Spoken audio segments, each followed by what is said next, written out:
Void के कहीं बीच zone 1 में पहली फाइटर वो सीधी खड़ी है बिल्कुल सामने दो सबसे ताकतवर सैयन्स के, कॉस्मिक गोकू और कैकेरॉट सुपर सैयन 10। और उसने अब तक एक कदम भी नहीं बढ़ाया, एक बार भी नहीं। उसके डरावने घने काले बाल, वो भयानक सी स्माइल, उस टोपी के नीचे उसका भयानक सा मुंह, बिल्कुल शांत, जैसे उसे पहले से पता हो कि ये सब कैसे खत्म होगा।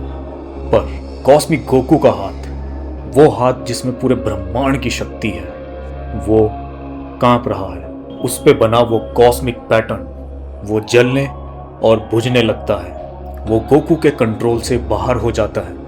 गोकू को अब तक किसी ने टच भी नहीं किया, लेकिन गोकू अपने साथ कुछ गलत महसूस करता है और यही चीज़ सबसे ज़्यादा डरावनी है।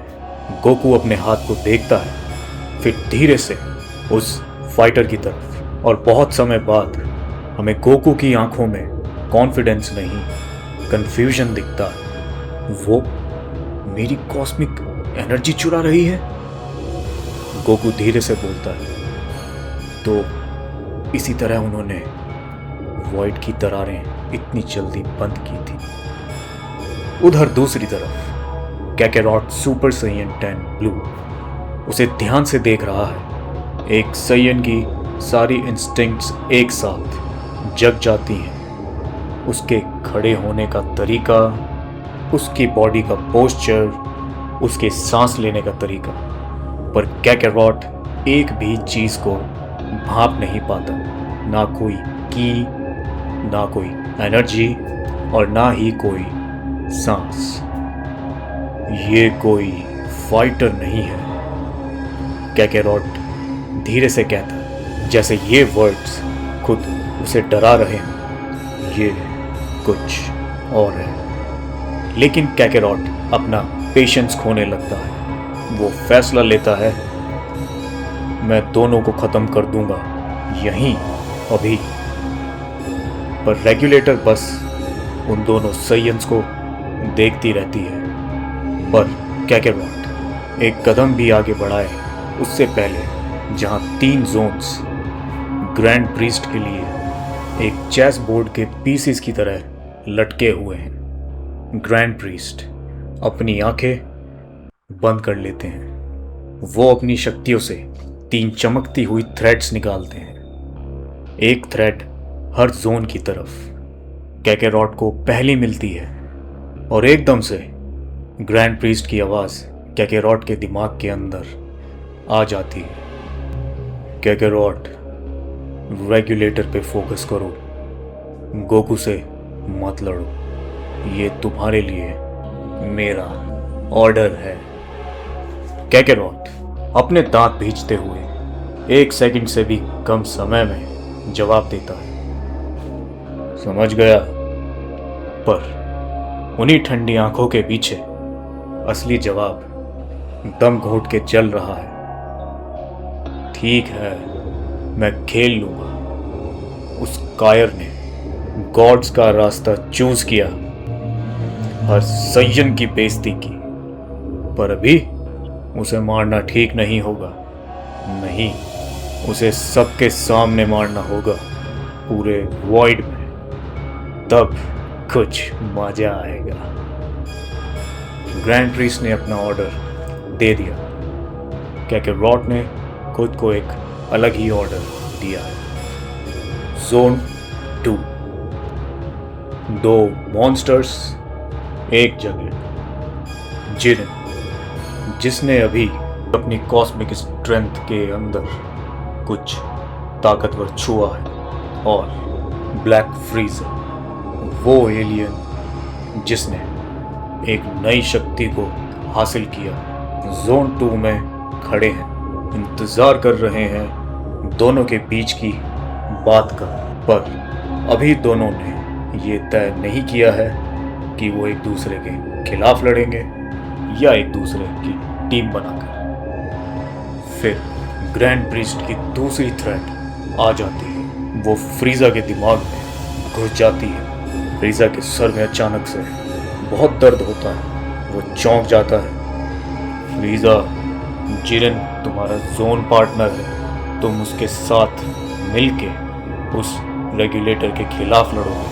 और उसी वक्त फ्रीजा के दिमाग में एक पुरानी मेमोरी बिना बुलाए आ जाती है, टूर्नामेंट ऑफ पावर की। गोकू के साथ खड़े होकर जब फ्रीजा ने जिरेन के खिलाफ लड़ाई करी थी। लेकिन फ्रीजा कुछ और भी समझ जाता है। वो अपनी पूंछ घुमाकर ये साबित करता है कि वो तैयार है। ग्रैंड प्रीस्ट के लिए उसकी चुप्पी ही उसका जवाब है। पर फ्रीजा पहले से ही 3 कदम आगे है। ओह हो। इस चीज से मैं फायदा उठाने वाला हूं। मैं जिरेन के नए फाइटिंग स्टाइल को इस तरीके से जान जाऊंगा। उसके हर पैंतरे को देखूंगा, उसके साथ खड़ा होकर। और जब ये टूर्नामेंट खत्म होगा, ये उसी के खिलाफ काम आएगा। फिर ब्लैक फ्रीजा जिरेन की तरफ देखता है और वो दोनों अब जोन 2 में उस रेगुलेटर के खिलाफ लड़ाई करने के लिए तैयार हैं। और ठीक इसी के साथ ग्रैंड प्रीस्ट की फाइनल थ्रेड जोन 3 में ज़ाइकोर के ऊपर बहुत तेजी से लगती है, जैसे ग्रैंड प्रीस्ट ने जानबूझकर उसे मारा हो। और ज़ाइकोर के इस रिएक्शन को देखकर रॉयल गार्ड गोहान तुरंत नोटिस करता है, लेकिन कुछ नहीं कहता। लेकिन ग्रैंड प्रीस्ट ज़ाइकोर को कहते हैं, साथ मिलो, अपने जोन पार्टनर को यूज करो। जो बोल दिया है अब वो निभाओ। लेकिन ज़ाइकोर हंसने लगता है। मैं ऑर्डर्स नहीं लेता, अभी नहीं। मेरे पास मेरा हुक्म का इक्का है।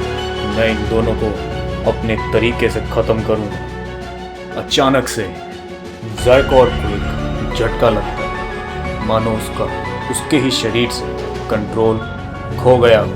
और फिर ग्रैंड प्रीस्ट की बड़े ही गुस्से में आवाज आती है, अगर तुम ऐसे ही मना करते रहोगे तो मैं तुम्हें यहीं इरेज कर दूंगा। इसी वक्त ज़ाइकोर की मुट्ठी कांपती है।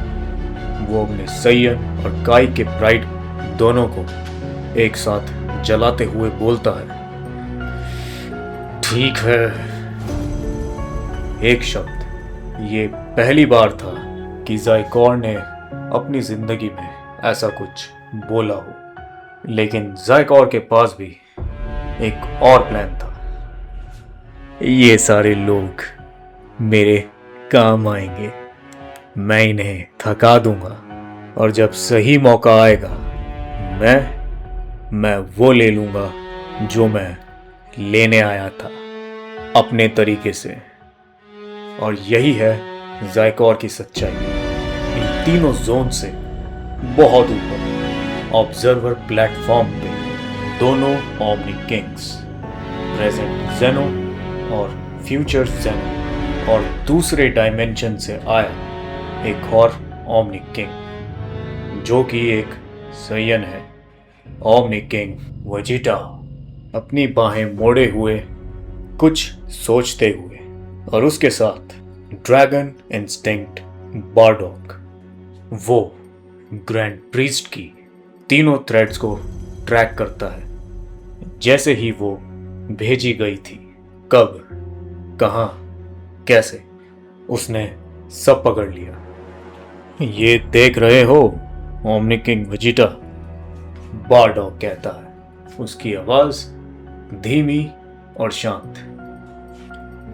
हमेशा उन रूल्स के पीछे छूटते हैं जो इन्होंने खुद बनाए, फिर उनके नीचे कुछ जाल बुनते हैं। इन एंजल्स के काम से मुझे सख्त नफरत है। पर जवाब ओमनी किंग वेजिटा की तरफ से नहीं आता। वो सीधा बारडॉक के दिमाग में एक बच्चे की आवाज आती है, मुझे पता है ग्रैंड प्रीस्ट क्या कर रहा है, पर इन फाइट्स में मजा आ रहा है, तो तुम उसे मत रोकना। जेनो ड्रैगन इंस्टिंक्ट बारडॉक को ये बताते हैं। ओमनी किंग वेजिटा अपने दांत बींचता है और बारडॉग को समझाता है, रुक जाओ। बारडॉग रुक जाता है। उसकी ऑरा, उसका गुस्सा शांत हो जाता है, पर बिल्कुल गायब नहीं होता। ठीक है, पर मैं सब याद रखूंगा, और जब समय आएगा मैं इनसे किन किन के बदला लूंगा। उधर जोन 1 में चुप्पी अभी भी वही है, पर किसी भी पल टूट सकती है। कॉस्मिक गोकू उस लंबी भयानक फाइटर को घूर रहा है। उसकी कॉस्मिक एनर्जी खत्म हो रही है। वो फील कर सकता है जैसे कि उसके हाथ से रेत फिसल रही हो। लेकिन आखिरकार चुप्पी टूटती है। कैकेरॉट सुपर सैयन 10 आगे बढ़ता है। अगर तू बात नहीं करेगी, मैं तुझसे बात करवाऊंगा। एक कॉस्मिक लेवल की बहुत ताकतवर एनर्जी बॉल उसके हाथों के बीच वो बनाता है। रेड और ब्लू ऑरा और अपनी पूरी शक्ति का इस्तेमाल करके, एक ऐसी शक्ति जो पल भर में पूरे प्लैनेट्स को उजाड़ दे, वो सीधा उसकी तरफ फायर कर देता है। एक ऐसी बीम जो प्लैनेट्स को एक लकीर में इरेज कर दे, उस अनइरेज्ड की तरफ दाग देता है। लेकिन वो बीम अनइरेज्ड के आर पार हो जाती है, जैसे कि वो वहां हो ही नहीं। कोई बचाव नहीं, कोई रिएक्शन नहीं। क्या वो अभी भी नहीं हिली? कैकेरॉट कहता है। आखिरकार फिर चुप्पी टूटती है, पर वैसे नहीं जैसे कि हमने सोचा था। आखिरकार रेगुलेटर हिलती है और उसका पहला कदम कैकेरॉट की तरफ नहीं, गोकू की तरफ होता है। गोकू तुरंत अपना फाइटिंग स्टैंस लेता है। सीधा उसका सामना करने के लिए गोकू की कॉस्मिक की उसके शरीर में अच्छे से कंट्रोल तो नहीं हो पा रही, लेकिन इतनी लीक होने के बाद भी कहीं ना कहीं वो कॉस्मिक शक्ति गोकू के अंदर ही होती है। तभी गोकू उस कॉस्मिक ऑरा को अपने हाथों के थ्रू पुश करता है। पूरी तरह नहीं, पहले की तरह नहीं, लेकिन अपनी शक्ति के हर एक कण को वो अपने हाथों में जकड़ता है। ये उसका कोई रेगुलर कामेहामेहा नहीं है, और जो काम कैकेरॉट नहीं कर पाया वो काम गोकू करके दिखाएगा। वो फायर करता है, कोई हेजिटेशन नहीं, कोई वार्निंग नहीं। एक फुल कॉस्मिक कामेहामेहा, ब्लू और सिल्वर और गोल्ड, एक शानदार कामेहामेहा। लेकिन ये कामेहामेहा भी अचानक से उसके आर पार हो जाता है, और गोकू का ये ताकतवर कॉस्मिक कामेहामेहा कैकेरॉट के पीछे जाकर एक बहुत तगड़ा धमाका लगता है, जिससे कि कैकेरॉट बाल बाल बचता है। चारों तरफ धुआं और तबाही का मंजर चलता रहता है, लेकिन कुछ नहीं। फुल पावर कॉस्मिक कामेहामेहा, कुछ नहीं। गोकू देखकर शॉक हो जाता है कि जैसा कैकेरॉट के साथ हुआ वैसा ही गोकू की कॉस्मिक शक्तियों के साथ हुआ। लगता है गोकू की कॉस्मिक एनर्जी लीक होने के कारण गोकू की शक्ति कम होती जा रही है। लेकिन अचानक से रेगुलेटर धड़ाम से एक कदम जमीन पर मारती है। एक कदम, बस इतना, और जोन 1 बुरे तरीके से हिलने लगता है। हमारे दोनों सैयन वॉरियर्स अपना बैलेंस खोने लगते हैं। गोकू लड़खड़ाता है, कोई वार नहीं। कैकेरॉट भी पीछे की तरफ लड़खड़ाता है, और हमारे दोनों सैयन वॉरियर्स का दम सा घुटने लगता है। और वॉइड में ऊपर की तरफ ऑब्जर्वर प्लेटफॉर्म पर दोनों जेनो इस चीज को शांति से देख रहे होते हैं, और वेजिटा बिल्कुल शांत खड़ा रहता है। वो भी धीरे धीरे अपनी कॉस्मिक शक्ति को खोने लगा है। उसके बाल ब्लैक, पर उसकी आईब्रोज अब भी नहीं है। वो एक अल्ट्रा ईगो वॉरियर की तरह है, लेकिन वो इस लड़ाई को शांति से देखता रहता है। और उधर दूसरे डायमेंशन में दोनों सैयन्स, ओमनी किंग वेजिटा और ड्रैगन इंस्टिंक्ट बार्डो, वो भी चुपचाप इस नज़ारे को देखते रहते हैं कि किस तरह जोन 1 में रेगुलेटर नंबर 1 ने कैसे सिर्फ एक कदम से पूरे जोन 1 को हिला दिया। फिर और देरी ना करते हुए वो रेगुलेटर अपने दोनों हाथ फैलाती है अपने विशालकाय रूप में। वहां पर स्मोक का एक तूफान सा आ जाता है और देखते ही देखते गोकू और कैकेरॉट उस धुएं में समाने लगते हैं।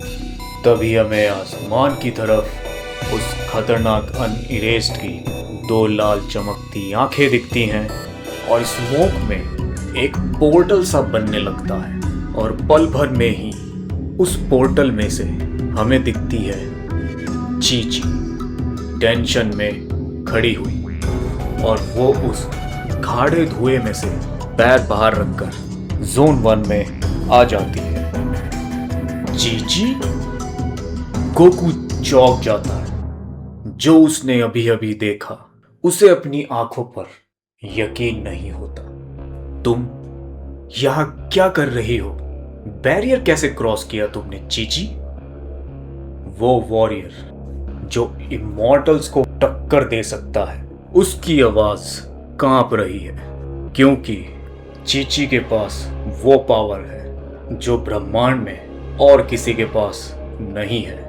वो बोलती है, चीची क्या देखो अपने आप को आधे कपड़ों में फिर से लड़ाई कर रहे हो और तुम्हारी ये न्यू सिल्वर फॉर्म। तुम फिर चले गए गोकू, तुम बस चले गए। गोकू जानता है कि रेगुलेटर 1 ने अभी अभी चीची को इस वॉइड के जोन 1 में एंट्री दिलवाई है। तभी गोकू बिना समय बर्बाद करे ऊपर वॉइड में ऑब्जर्वर प्लेटफॉर्म की तरफ देखता है और कहता है, गुजारिश करता है, ज़ेन-चान, चीची के लिए ये सेफ जगह नहीं है। प्लीज आप उसको अर्थ पर फिर से टेलीपोर्ट कर दो। पर गोकू की इस बात का उसको कोई जवाब नहीं मिलता और अचानक से चीची उसको खिंचाकर थप्पड़ मारना शुरू कर देती है। एक बार नहीं, बार बार, थप्पड़ पे थप्पड़, थप्पड़ पे थप्पड़, बिना रुके। और उन थप्पड़ों में इतनी ज्यादा ताकत होती है कि गोकू के मुंह से खून निकल आता है। एक कॉस्मिक वॉरियर जो एक नॉर्मल ह्यूमन से इतना ज्यादा डैमेज हो गया है। फिर भी गोकू चीची को कहता है, रुको चीची, प्लीज, तुम्हें यहाँ पर नहीं होना चाहिए। यह जगह तुम्हारे लिए खतरे से खाली नहीं है। और मजबूरन गोकू अल्ट्रा इंस्टिंक्ट का इस्तेमाल करके चीची के थप्पड़ों से बचता है। वो थप्पड़ इतनी ज्यादा तेज होते हैं कि गोकू को अपने अल्ट्रा इंस्टिंक्ट का इस्तेमाल करना पड़ता है। पर गोकू फिर चिल्लाता है, मैं सीरियस हूँ, मेरे परिवार को इस जोन से दूर रखो, इस लड़ाई से दूर रखो, उसे इन सब चीजों का हिस्सा मत बनाओ। दोबारा से गोकू की बात का कोई जवाब नहीं आता। इस बार गोकू खतरे को भागते हुए चीची को जकड़ लेता कि अगर कोई गोकू की बात अभी नहीं सुन रहा तो गोकू अपने परिवार की स्वयं रक्षा कर सकता है। फिर गले लगा लेता है जिससे कि कोई उसको छू ना पाए। लेकिन अचानक एक भयानक चीची, जो कि और कोई नहीं रेगुलेटर नंबर 1 की तरह लगती है, वही इन सब चीजों का ध्यान रखते हुए ऊपर वॉइड में ऑब्जर्वर प्लेटफॉर्म पर वेजिटा, जो कि अब पूरे तरीके से अपनी बेस फॉर्म में आ चुका है, इस भयानक नजारे को देख रहा होता है। ये सिर्फ अटैक नहीं है, वेजिटा सोचता है। उसने चीची को बुलाकर बहुत बड़ी गलती कर दी है, क्योंकि जब बात परिवार की आती है तो गोकू कुछ नहीं देखता, वो बस सामने वाले को तबाह कर देता है। और वो बेवकूफ औरत जोन 1 में बिल्कुल भी उसको आइडिया नहीं है कि वो किस चीज को जगाने वाली है, लेकिन वो जोकर कहीं का वो कैसे इसके इस वाहियात प्लान में फंस सकता है। लेकिन इन सब चीजों को देखते हुए वेजिटा बस सोचता ही है कि जोन 1 पर हमारा fighter number 2 Kakarot super Saiyan 10 blue उसके सामने धुआं छटता है। ये लो रैंक वॉरियर कौन है? कैकेरॉट सोचता है, क्या मैं इसे जानता हूं? मानो कैकेरॉट उस सैयन को देखकर लाचार सा महसूस करने लगता है। कैकेरॉट के पास कोई याद नहीं होती कि ये लो क्लास सैयन कौन है, लेकिन उसका खून उसको बार बार संदेश देता है कि ये कोई अपना है। धीरे धीरे कैकेरॉट जितना उस चेहरे को देखता है वो उतना ज्यादा थमने लगता है, मानो उसका शरीर कुछ महसूस कर रहा हो, पर फिर भी वो अपने शरीर को काबू में नहीं कर पाता। लेकिन हम सब जानते हैं कि ये है कैकेरॉट की मदर जीन, जो कि सिर्फ वही नहीं जानता। नज़ारा काफ़ी खतरनाक होता है। अनजाने में ही सही गोकू रेगुलेटर को अपनी चीची समझकर पकड़े हुए है, और उधर कैकेरॉट मानो अपने शरीर से काबू खो बैठा हो। पर फिर से रेगुलेटर नंबर 1 यानी कि चीची गोकू को धक्का देती है और उसकी छाती में खिंचाकर एक मुक्का मारती है। और वो कोई आम पंच नहीं होता, वो पंच गोकू के दिल पर हमला होता है, जिससे कि उसके दिल को वो रोक सके, उसको मार सके। पर गोकू अपने अल्ट्रा इंस्टिंक्ट का इस्तेमाल करके उस मुक्के के वार को कम कर देता है। चीची फिर से एक अटैक करती है। इस बार वो मुक्के की बजाय अपने पूरे हाथ का इस्तेमाल करती है, और चीची का वो हमला कामयाब होता है। गोकू के मुंह से खून की बारिश हो जाती है और गोकू जमीन पर गिर पड़ता है। लेकिन अभी चीची कुछ ऐसा कहने वाली है जो गोकू कभी नहीं सुनना चाहेगा। तुमसे ज्यादा लापरवाह आदमी और घटिया बाप इस दुनिया में कोई नहीं है गोकू। शरीर के साथ साथ वो गोकू के दिमाग पर और दिल पर भी हमला कर देती है। गोकू को कुछ समझ नहीं आता। वो थोड़ा इमोशनल हो जाता है कि चीची उसे ऐसा सब क्यों कह रही है, लेकिन उसको क्या पता कि उसके पीछे रेगुलेटर का हाथ है। वहीं जोन 1 में रेगुलेटर नंबर 1 कैकेरॉट सुपर सैयन 10 पर भी हमला बोल देती है। कैकेरॉट को निहत्था करने के बाद जीन मानो उस पर ताबड़तोड़ तरीके से टूट पड़ती है। वो उसके गले पर अपनी 2 उंगलियों से ऐसे वार करती है कि उसका गला आधा खून से भर जाता है। उसके मुंह से खून की बूंदें फव्वारे की तरह बाहर आने लगती, और बिना देरी किए जीन कैकेरॉट को एक जोरदार किक मारती है उसके कमजोर पॉइंट पर। जीन के ये दोनों वार शरीर के ऐसे हिस्से पर मारे जाते हैं जहां पर सबसे ज्यादा डैमेज फाइटर को हो। मुंह से खून की नदी बहती है, लेकिन हमारा सुपर सैयन 10 कैकेरॉट वहां खड़ा रहता है, डटा रहता है, लेकिन बिना किसी काबू के। और पीछे से रेगुलेटर नंबर 1 इस नज़ारे को देखकर खुश हो रही होती है। फिर हमलों की बारिश हो जाती है। चीची गोकू पर मानो इतनी रफ्तार से हमले करती है कि गोकू चाहकर भी अब उन हमलों से बच नहीं पाता।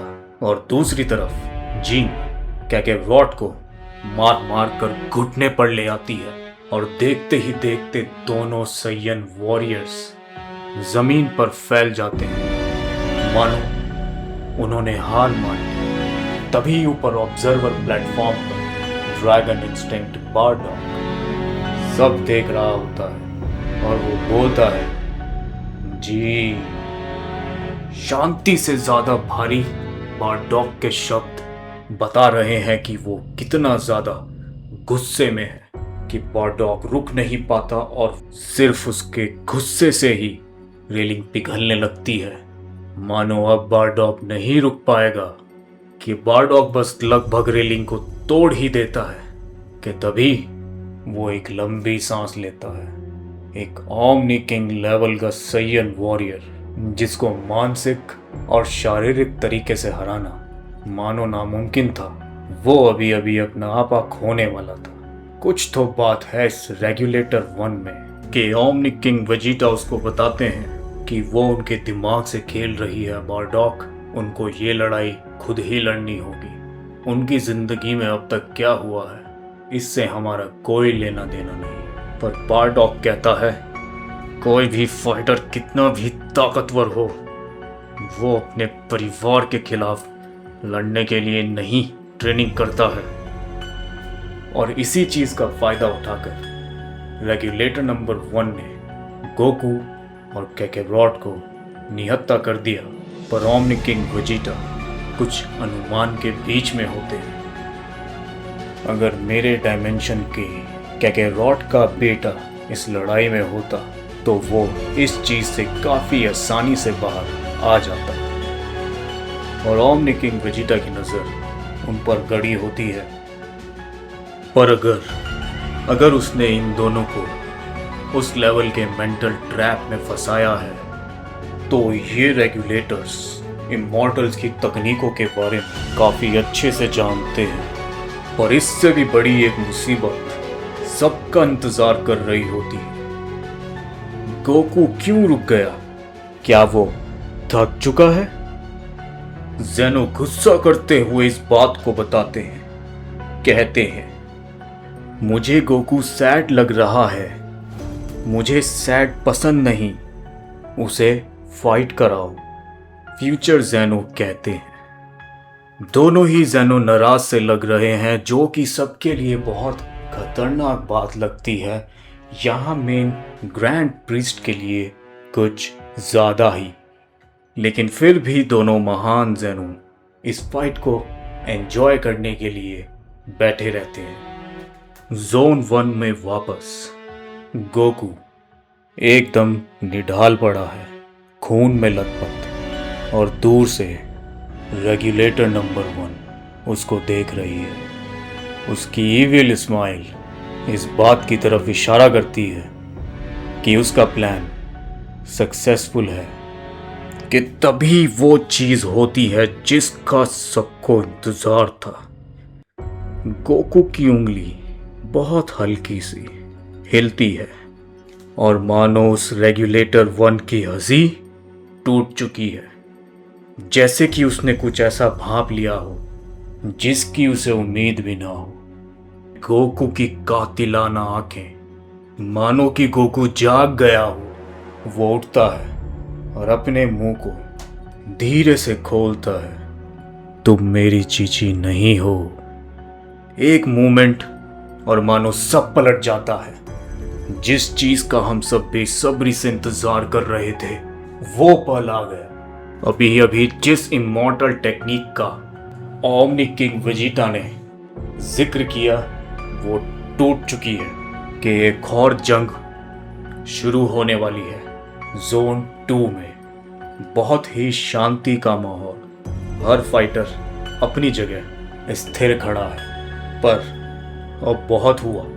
इतने समय खड़े रहने के बाद जिरन, इंसाफ की ताकत से लड़ने वाला फाइटर, रेगुलेटर नंबर 2 की तरफ देखता है और बोलता है एक ताकतवर योद्धा कभी भी नकाब के पीछे नहीं छुपता। इस नकाब का पहनना ही ये बताता है कि तुम एक डरपोक हो। हो। क्या एंट्री है। पर मैं उम्मीद करता हूँ जो भी उस हुड के पीछे है वो लड़ने लायक हो। मुझे उसमें से कुछ भी खतरे की बात नहीं आ रही और मैं थोड़ा कम ताकत का इस्तेमाल करूँगा, कहीं ये मेरे हाथों ही ना मारा जाए और मुझे मजबूरन जिरन को भी जल्द ही मारना पड़े ग्रैंड प्रीस्ट के खिलाफ जाकर। तभी दूर रेगुलेटर नंबर 2 अपने हाथों से अपना मास्क उठाता है और हमें देखने को मिलता है एक फाइटर जो कि बहुत ज्यादा चमकदार है, लेकिन उसका कोई मुंह नहीं है। फ्रीजा की बात का जवाब देते हुए वो अपनी टेल जमीन में देके मारता है और ये बताता है कि वो जिरन और फ्रीजा की बातों को बड़ी ही ध्यान से सुन रहा है कि तभी उस रूप को देखकर जिरन चौंक जाता है। नामुमकिन, ये बिल्कुल वैसा ही है जैसे। जिरन अपनी बात को पूरा भी नहीं कर पाता। उधर ब्लैक फ्रीजर प्लान बना रहा होता है। इंटरेस्टिंग, ये वो नहीं है जो मैंने उम्मीद करी थी, लेकिन मेरी उम्मीद से कहीं बढ़कर है। लगता है आज मुझे जरूरत से ज्यादा ताकत का इस्तेमाल करना पड़ेगा। और फिर कुछ ऐसा होता है जिसकी हमने उम्मीद भी नहीं की थी। जिरन और ब्लैक फ्रीजा एक साथ लड़ने के लिए तैयार हैं। वो दोनों पावर अप करते हैं और अचानक से रेगुलेटर नंबर 2 की तरफ टूट पड़ते हैं। यूनिवर्स 11 के सबसे ताकतवर फाइटर अपनी बात कहते कहते रुक गया। ब्लैक फ्रीजा चाहता है कि वो पूरी पावर का इस्तेमाल करे। गोकू भी जोन 1 में वापस आ गया है।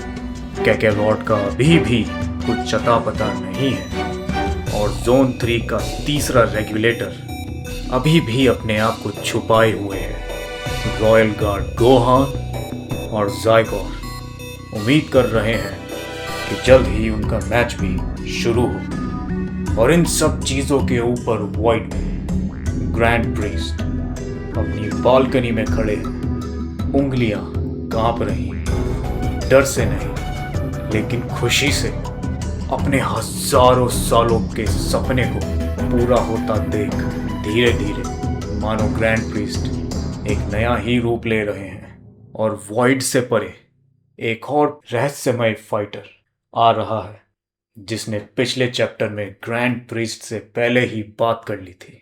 पिछले चैप्टर को आप ऊपर कार्ड में लिंक है या प्लेलिस्ट या डिस्क्रिप्शन में आपको लिंक मिल जाएगा, उसमें जाकर देख सकते हैं।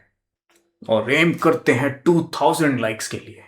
और चैप्टर 23 या तो अपलोड हो गया होगा या अपलोड होने ही वाला होगा। प्लेलिस्ट जाकर चेक कर लीजिएगा। तो टूर्नामेंट ऑफ गॉड्स की इस ऑसम जर्नी में आप लोग कंटिन्यू रहिए। मिलते हैं नेक्स्ट वीडियो में, तब तक के लिए कामेहामेहा।